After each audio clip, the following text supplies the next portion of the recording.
Usiku wa Jumapili ya tarehe 9 mwezi wa 3, klabu ya Yanga imetoa taarifa kwa umma hii ambayo inasema hivi: kamati ya utendaji ya Yanga chini ya Rais Mhandisi Hersi Said imefanya kikao cha dharura leo tarehe 9 Machi mwaka 2025 kwa njia ya mtandao kujadiliana na kukubaliana mambo yafuatayo.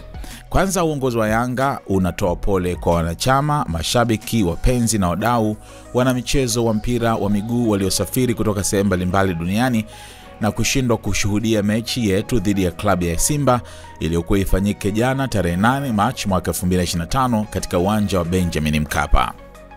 Klabu ya Yanga ilifanya maandalizi yote ya mchezo kama inavyoelekezwa kwenye kanuni, ikiwemo kushiriki kwenye kikao cha maandalizi ya mechi MCM kilichofanyika tarehe 7 Machi mwaka 2025 saa 8 mchana kwenye hoteli ya Spice jijini Dar es Salaam.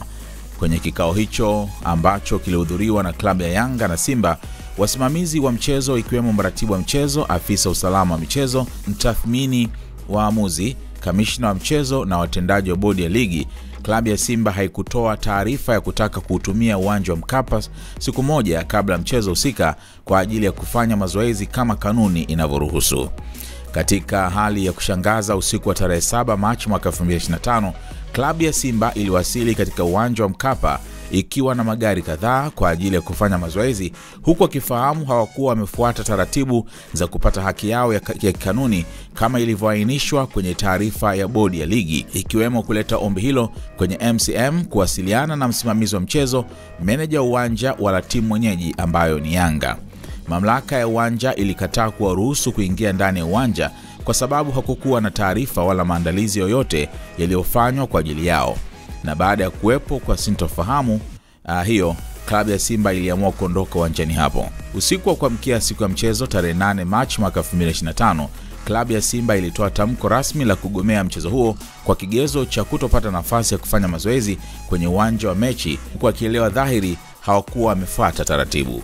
Huku kukiwa na taharuki kwa wapenzi wengi wa soka kuhusu uwepo wa mchezo huo baada ya tamko hilo la klabu ya Simba, asubuhi ya tarehe 8 Machi mwaka 2025, mwenyekiti wa bodi ya ligi kuu Steven Mguto alinukuliwa na vyombo vya habari akiwatoa wasiwasi na kuhakikishia mashabiki waende uwanjani kwa sababu ratiba ya mchezo huu namba 184 iko pale pale, hakuna mabadiliko. Lakini licha ya tamko hilo, mwenyekiti wa bodi ya ligi mchana wa siku hiyo tarehe 8 Machi 2025, kamati ya uendeshaji ya ligi kuu ambayo mwenyekiti wake ni Steven Mguto ilitoa taarifa kuahirisha mechi namba 184 kinyume na taratibu na kanuni zinazoendesha ligi kuu.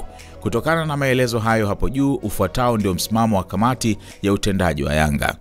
1. Klabu ya Yanga kupewa haki yake ya ushindi kama inavyoelezwa kwenye kanuni pindi timu moja inapogomea mechi. 2. Kamati ya utendaji ya Yanga imekubaliana kutoshiriki mchezo namba 184 kwa tarehe yoyote itakayopangwa. 3. Kutokana na mfululizo wa uvunjifu wa kushindwa kusimamia kanuni za ligi kuu, klabu ya Yanga imekosa imani na kamati ya uendeshaji ya ligi kuu chini ya mwenyekiti wake Steven Mguto na katibu wa kamati hiyo Almas Kasongo. Hivyo tunaliomba shirikisho la mpira wa miguu TFF kuivunja kamati hiyo na kuteua viongozi wengine waadilifu na wenye nia njema kwa maslahi mapana ya mpira wetu. Mwisho lakini sio kwa umuhimu, tunaomba wanachama, wapenzi na mashabiki wa Yanga kote duniani kuendelea kuwa watulivu wakati uongozi ukiendelea na taratibu za kuhakikisha kuwa sheria na taratibu za uendeshaji wa mpira wa miguu na harakati za kudai haki yetu zikiendelea. Imetolewa na kamati ya utendaji Young African Sports Club tarehe 9 mwezi wa 3 2025. Attention! Your potential customers are watching this video. Don't miss out on the opportunity to reach them.